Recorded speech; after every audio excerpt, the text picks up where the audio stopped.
A sloth, a donkey, and a curious human. Send a prompt and see what they're doing. One hits record with a question on his mind. Two brothers pick it up, see what they find. Corn takes his time, Herman's got the facts. Back and forth, they never hold back. My weird prompts, come on in, that's where we begin. My weird prompts, glad you're here. This episode was generated using artificial intelligence. Please verify facts. My Weird Prompts is a community-driven initiative exploring how AI can fuel curiosity and uncover the fascinating ways our world works. GPU compute for this podcast is generously provided by Modal. Learn more at modal.com. I was looking at my monitor this morning and it hit me how much effort we put into digital padlocks. We have end-to-end encryption, multi-factor authentication, and complex data loss prevention software that monitors every single packet leaving a network. But then I realized I was holding a device in my hand with a 48-megapixel sensor that can bypass every bit of that security in about half a second. Today's prompt from Daniel is about that very gap, the so-called analog hole, and how the shift to remote work has turned the simple act of taking a photo of a screen into a massive enterprise security nightmare. It is the ultimate low-tech solution to a high-tech problem. I am Herman Poppleberry, and I have been diving into some of the recent white papers on visual exfiltration because Daniel really touched on a nerve here. We spend billions on cybersecurity, yet the most sophisticated firewall in the world is completely helpless against a smartphone camera pointed at a liquid crystal display. As of the first quarter of 2026, over 60% of Fortune 500 companies have moved to permanent hybrid or remote models, yet our research shows that less than 15% have implemented any form of physical visual security controls. We are essentially protecting the vault door while leaving the back wall made of glass. It feels like a massive oversight when you put it that way. We are air-gapping servers and encrypting databases, but the human being sitting in their home office is essentially an unmonitored data pipe. Daniel's prompt specifically mentions how high-resolution cameras and artificial intelligence-assisted optical character recognition have changed the game. It is not just about a blurry photo anymore, is it? Not even close. If you look at the capabilities of the hardware people are carrying in 2026, we're talking about sensors that can capture crisp, readable text from distances exceeding 10 meters. But the real shift is what happens after the photo is taken. In the past, if an insider wanted to steal a spreadsheet, they had to manually transcribe it or deal with very finicky character recognition software that would trip over a tilted camera angle or a bit of screen glare. Now, you can feed a skewed, poorly lit photo of a monitor into a large language model or a specialized vision transformer, and it will return a perfectly structured, comma-separated values file in seconds. So the friction is gone. That is usually the biggest deterrent in security, right? Making the effort higher than the reward. If I can just snap a photo of a customer list or a proprietary code base and have an artificial intelligence clean it up for me instantly, the barrier to entry for data theft has basically vanished. Let us move from the digital controls we rely on to the physical reality of the lens. Why is this specifically the ultimate blind spot for the current enterprise security stack? Because most data loss prevention systems, or DLP, operate entirely within the operating system kernel or the network layer. They are designed to watch the bits. They can see if you try to take a screenshot because that involves a system call. They can see if you try to copy and paste sensitive strings into a personal email because they monitor the clipboard.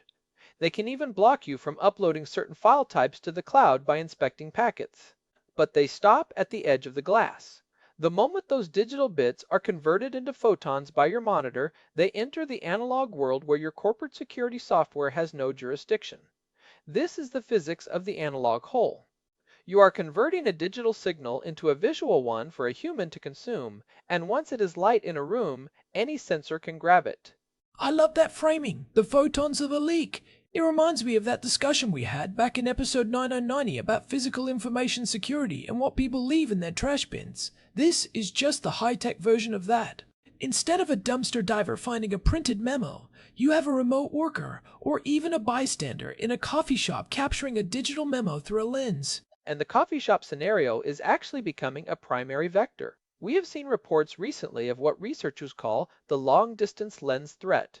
With modern optical zoom and computational photography, someone sitting 3 tables away from you can capture everything on your screen without you ever knowing. They do not need to hack your Wi-Fi. They just need a clear line of sight to your monitor. In 2026, a standard smartphone periscope lens can resolve 12-point font from across a crowded Starbucks. If you are working on a merger and acquisition deck or a patient's medical records, you are broadcasting that data to anyone with a clear view of your shoulder. Which brings us to the remote work reality. In a traditional office, you have badges, cameras, and co-workers who might notice if you are constantly pointing your phone at your workstation. But at home, you are in a black box. The company has zero visibility into what is happening on the other side of that screen. This is where the insider threat evolves into something more casual and decentralized. Right. We talked about the gig economy spy in episode 1316, and this fits that model perfectly. There are now decentralized networks on platforms like Telegram, where people are paid in cryptocurrency to provide snapshots of specific corporate dashboards or internal communications. It is crowdsourced espionage. You do not need to be a professional spy with a hidden camera and a button. You just need a job at a major firm and a smartphone. These groups will post bounties for things like internal roadmaps, unreleased financial figures, or even just the contact list of a sales department. It is a low-risk, high-reward side hustle for a disgruntled or even just a bored employee. It is the democratization of the insider threat. But let's talk about the defense side, because surely companies are not just sitting around letting this happen. You mentioned earlier that software cannot see the photons, but are there ways to bridge that gap? That brings us to the next logical question. How do we actually defend against a camera? There are two main paths, the invasive software path and the physics-based hardware path. On the software side, we are seeing the rise of what is being called visual data loss prevention.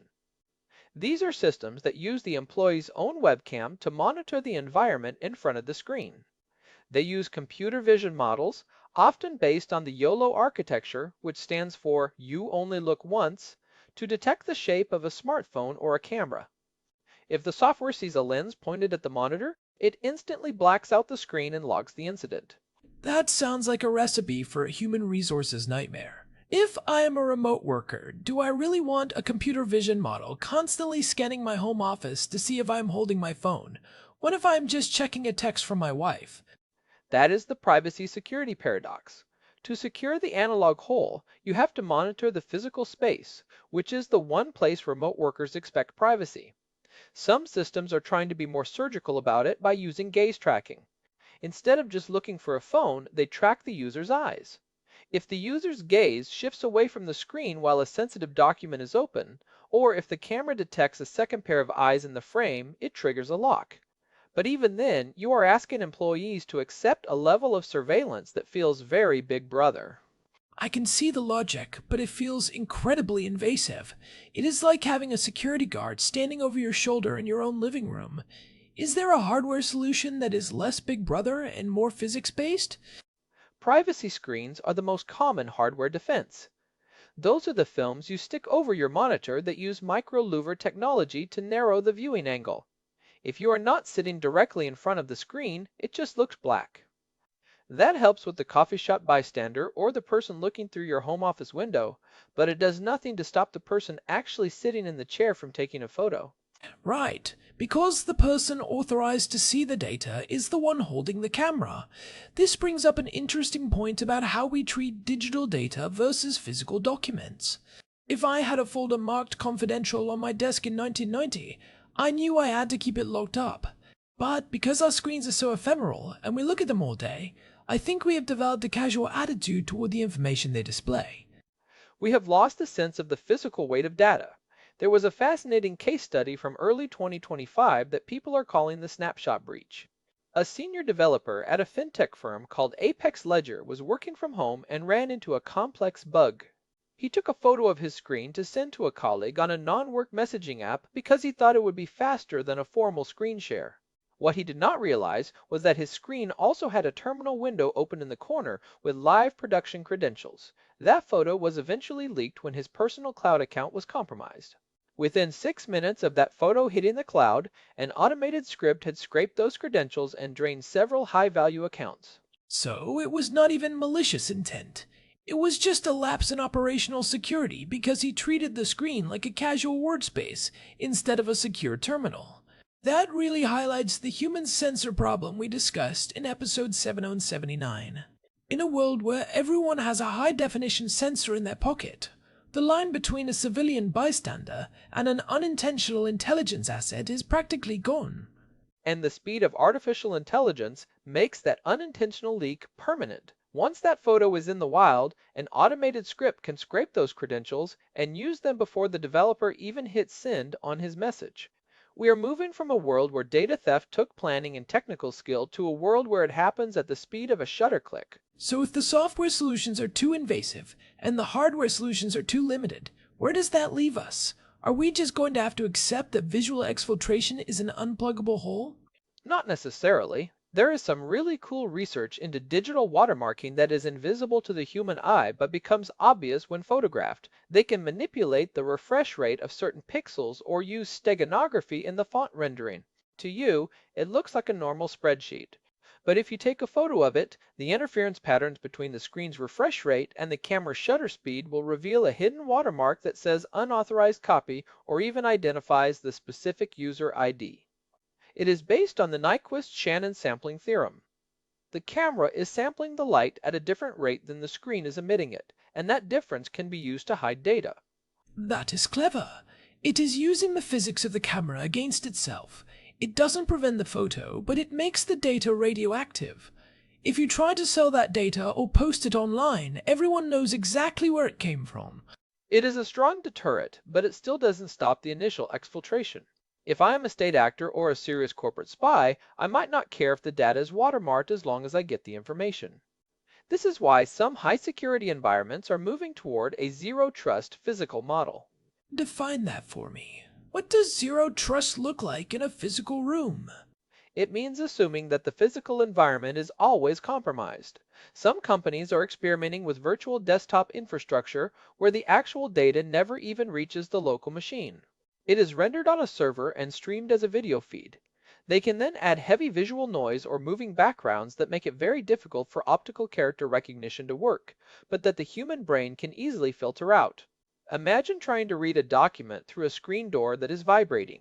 You can do it, but a camera trying to take a still photo will just get a mess of pixels. That sounds like it would be incredibly annoying to work with. It is like trying to read through a screen door. It is a trade-off, productivity versus security. But as the value of proprietary artificial intelligence models and datasets goes up, companies are becoming more willing to annoy their employees to protect their crown jewels. We are seeing this specifically in the defense sector and in high-end research and development. It feels like we are circling back to the era of the CIF, the Sensitive Compartmented Information Facility. Only now, the SCIF has to be your home office. I wonder if we will eventually see remote work contracts that require a dedicated, windowless room with a locked door and a company-managed security camera. We are already seeing some of that in the legal and medical fields where privacy regulations are strict. But the technology is also evolving to be more subtle. There is a concept called light-field monitors. These can project an image that is only visible from a very specific three-dimensional point in space. If a camera is even a few inches off to the side, it sees nothing but a blur. Now that is a high-tech solution I can get behind.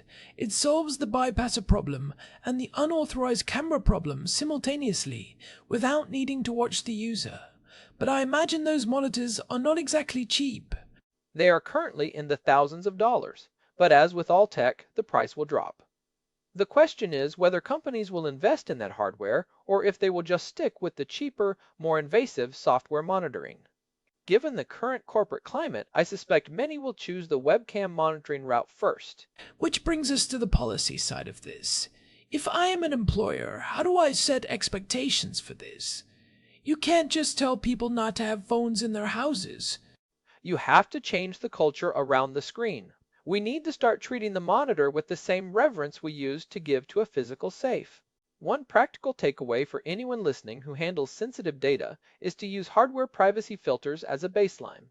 They are not perfect, but they eliminate the low-effort casual capture from the side. For the managers and security officers out there, the move is to implement visual data loss prevention cautiously. Start with detection rather than blocking. Use it to educate employees. If the system detects a phone, instead of locking the computer and calling security, maybe it just pops up a gentle reminder that says, hey, you are viewing sensitive data, please ensure your environment is secure. A nudge instead of a hammer. I like that. It builds trust instead of destroying it. But we also have to talk about the second order effects here. If we start securing the screens, where does the exfiltration move next? It moves to the audio. We have focused so much on the eyes, but what about the ears? High-fidelity microphones can capture the sound of a mechanical keyboard and use artificial intelligence to determine exactly what is being typed based on the acoustic signature of each key. There was a study out of a university in the United Kingdom recently that showed over 90% accuracy in recovering keystrokes from a laptop keyboard using just a smartphone microphone placed nearby. That sounds like something out of a Tom Clancy novel. Are we really at the point where a microphone can tell what I am typing? We are. When you combine that with the visual threats we have been talking about, you realize that the analog hole is actually a series of holes covering every human sense. It is an arms race where the winner is usually whoever is most comfortable with the latest artificial intelligence tools. That is why Daniel's point about optical character recognition is so vital. The technology that makes our lives easier, like being able to scan a document with our phone and turn it into a searchable PDF, is the exact same technology that makes data theft effortless. It is the dual-use nature of all these tools. The same large language model that helps me write code can also help a thief parse a stolen screenshot of that code. I think the big takeaway for me today is that the screen is not a barrier. It is a transition point. We think of it as the end of the digital journey, but it is actually just where the data changes form from bits to light. That is a profound way to look at it. If your security model assumes the user is the only one looking at the screen, your model is already broken. In 2026, we have to assume that every screen is potentially being observed by a lens, whether it is a malicious actor, a curious bystander, or even an unintentional reflection in a window. It reminds me of the horizon blur we talked about in episode 1003. Just like the skyline can give away your location, your screen's reflection or the light it casts on your face can give away your data. We are living in a world that is increasingly transparent to senses, and as we move toward augmented reality glasses being a standard part of the workspace, this gets even weirder. If I am wearing AR glasses, I am essentially wearing two cameras on my face at all times. Everything I look at is being processed by a computer. The concept of a private screen almost disappears entirely in that environment. If my glasses are recording my field of vision to overlay digital information, they are also recording every confidential document I read. Who owns that data? The glasses manufacturer? My employer? The cloud provider processing the vision? We are moving from the analog hole being a gap we can try to plug to the analog world being entirely digitized in real time. Visual exfiltration won't even require a phone. It will just be a side effect of seeing. Well, on that slightly dystopian note, let's wrap up with some practical steps. If you're working with sensitive info, get a privacy screen. Be mindful of your surroundings, especially in public spaces. And for the love of everything, don't take photos of your monitor to send to your coworkers. Use the official secure channels. And if you are an employer, look into those invisible watermarking technologies. They provide a layer of accountability that doesn't require spying on your employees' living rooms. It is about creating a trail of responsibility rather than a cage of surveillance. This has been a great deep dive. It is one of those topics that feels obvious once you talk about it, but most people just ignore it because it is so low tech. Thanks to Daniel for sending this in and making us think about the photons. It is always the simple things that get you. I will be thinking about my screen's viewing angle for the rest of the day now. Same here. I might even close my blinds. Thanks as always to our producer Hilbert Flumingtop for keeping the gears turning behind the scenes. And a big thanks to Modal for providing the GPU credits that power the artificial intelligence models we use to research and produce this show. We really couldn't do the deep dives into these complex data sets without that compute power. It is what allows us to keep up with the pace of these developments. This has been My Weird Prompts. If you're enjoying these explorations into the strange corners of technology and security, a quick review on your podcast app of choice really helps us reach more curious minds like yours. We appreciate everyone who listens and engages with these topics. It is a wild world out there, and it is better to explore it together. Stay safe, keep your screens private, and we will talk to you in the next one. See you then. This episode was generated using Gemini Flash 3. Text-to-speech engine was Chatterbox. Thanks for listening to our